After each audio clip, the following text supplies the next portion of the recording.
best of the best, sir. With honors. Yeah, he's just really excited and he has no clue why he's here. Yeah, that's just really, really funny. Oh shit, here we go again.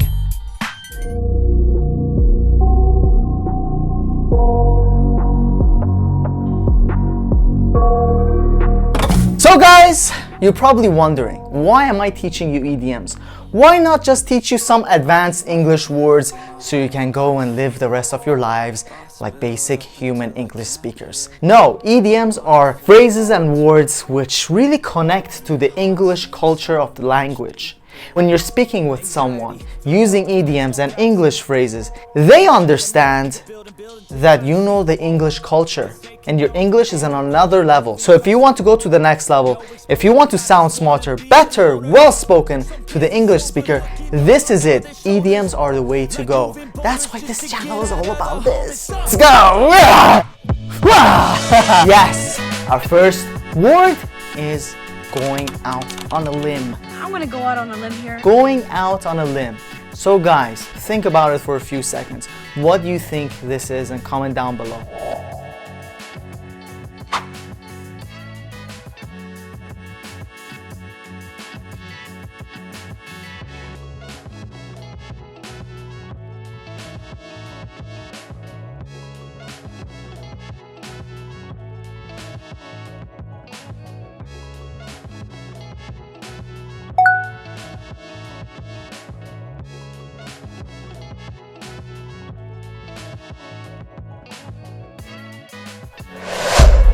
I hope you got that right. If you didn't, no worries.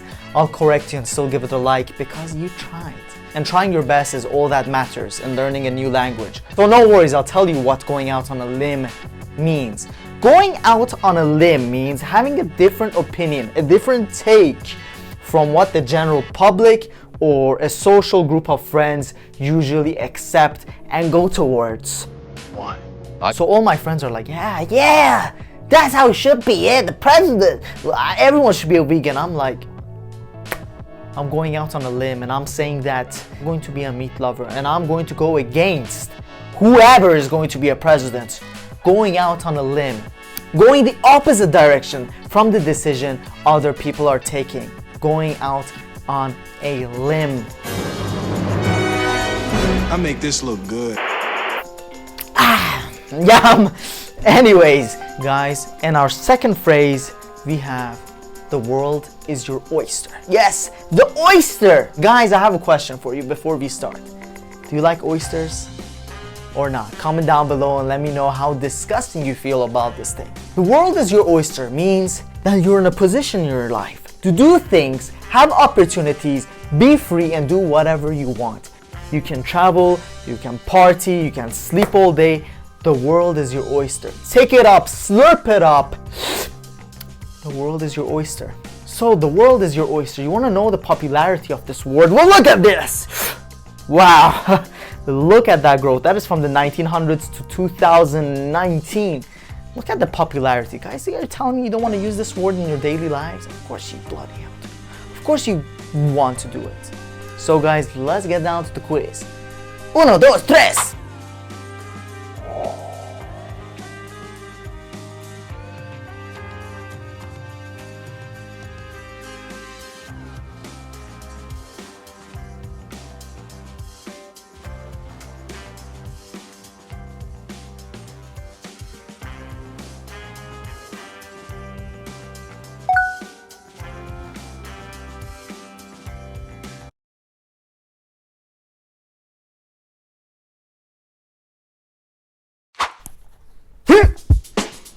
Don't judge a book by its cover. Don't judge a book by its cover. This is one of the most popular idioms you've probably all heard about. But for those who don't know the meaning of judge a book by its cover, it means don't judge something from its outward appearance. Alright, like let me give you an example, a quick one, okay? I was in the park doing some push-ups, getting those biceps nice and big. And I was doing some of my boxing training in the park, yeah? And I saw this fat 50-year-old man stretching, just looking at me. He came up to my face And he said, look here, Matt, you're doing your pull-ups wrong, okay? You're doing them wrong. And I was being respectful to him. I was like, yes, all right, how do you do it? But in my head, I was like, I'm a boxer myself. Then I was like, what are you trying to teach me? A few minutes later, I saw him do some karate things. Then a few seconds later, as he was practicing, I saw him throw the most magnificent kicks I've ever seen in a human being. He was a machine. He had a belly like this and he's throwing kicks all the way above my head. How's that even possible? So when I was looking at this man, I was like, he looks like a fat 50-year-old who has McDonald's for every breakfast. But in reality, as I got to know him, he's actually a Kung Fu master who went to several competitions in China. This is why you should never judge a book by its cover, by its outward appearance. Let's call it even, guys. Let's call it even. Let's be friends and let's just forget about it, okay? Me and you are good. Let's call it even. Now, what do you guys think it means? Do you think it means the number 8, the number 10, 12, the even numbers they teach you in school? I'll give you 2 seconds to think about it.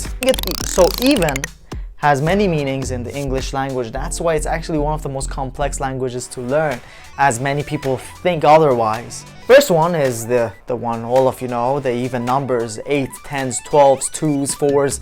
Those are even numbers. There's another meaning to it. Even has another meaning. It means to be flat, on equal playing fields, even, like a match. The match is even between the teams. So calling it even means that you've paid all your debt, paid all your money to someone, and you guys are even now. There's nothing you have to pay them. There's no debt. There's nothing. Cool. Yeah, it is cool. You guys are even. You shake on it. Bye. Adios. Calling it even can also mean something like calling it truce, like there's no problems between me and you. Let's say I did something really terrible to a friend. I threw a cake on his face. A week later, he comes and hits me in the face with the cake. I'm like, I don't want this conflict. I don't want to feel like I'm gonna get hit in the face with the cake every day. So I'm like, hey Jack, let's call it even. Fair enough? And he's like, okay, fair enough. Let's call it even. If you're now even, if you're now on the same playing fields, there's nothing in debt, which it could be either money or pranks played on each other, or either bad blood between us. Let's call it even. So guys, it's time for the farewell. Take care! Fuck. Guys, I'm proud of you. Well done for finishing this video. Make sure to check out these 2 videos as well. You're going to love them. And thank you again. See you on the next one.